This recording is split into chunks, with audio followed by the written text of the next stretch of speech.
Bonjour YouTube et Facebook. Aujourd'hui, on va réaliser une recette que je ne connaissais absolument pas il y a quelques semaines, que j'ai testée, que j'ai adoré et que je voulais donc forcément vous partager. C'est une pâtisserie que j'ai trouvée dans ce livre de Christophe Michalak. Ça s'appelle le Milassou, si je prononce bien, et ce serait une spécialité du Béarn ou de la Corrèze. Alors les amis, surtout dites-moi si je suis dans le bon ou si je suis complètement à côté de la plaque. N'hésitez pas à mettre ça en commentaire. C'est un petit gâteau entre le flan et le clafoutis et moi franchement j'ai adoré. Les amis, comme d'habitude, je vous mets la liste des ingrédients dans la barre d'infos. Et bien si vous êtes prêts pour réaliser ce Milassou, c'est parti. Dans un poêlon, je verse le lait, l'eau de fleur d'oranger et la pincée de sel. Je vais faire chauffer cette préparation jusqu'à peu près 50 degrés. En attendant, dans un cul de poule, je verse les œufs et le sucre cassonade. Alors le sucre cassonade peut être remplacé par de la vergeoise ou simplement du sucre semoule. Je vais faire blanchir les œufs au batteur pendant 5 minutes. Il faut que le mélange double de volume.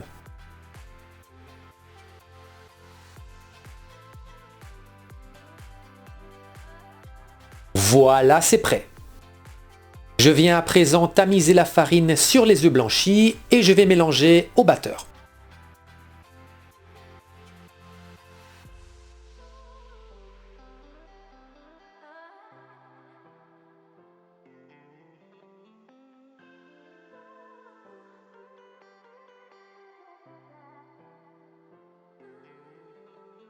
J'ajoute enfin mon lait chaud et de nouveau, je vais mélanger au batteur à faible vitesse.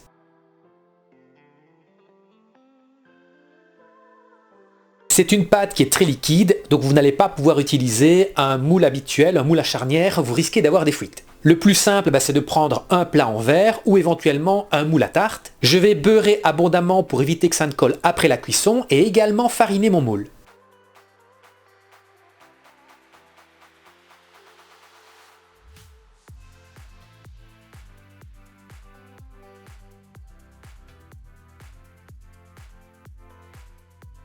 Je viens verser la préparation dans mon plat en verre.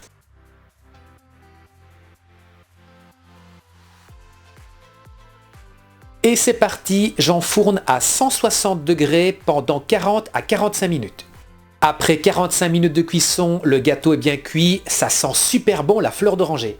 Je l'ai laissé refroidir et puis je l'ai démoulé assez facilement finalement.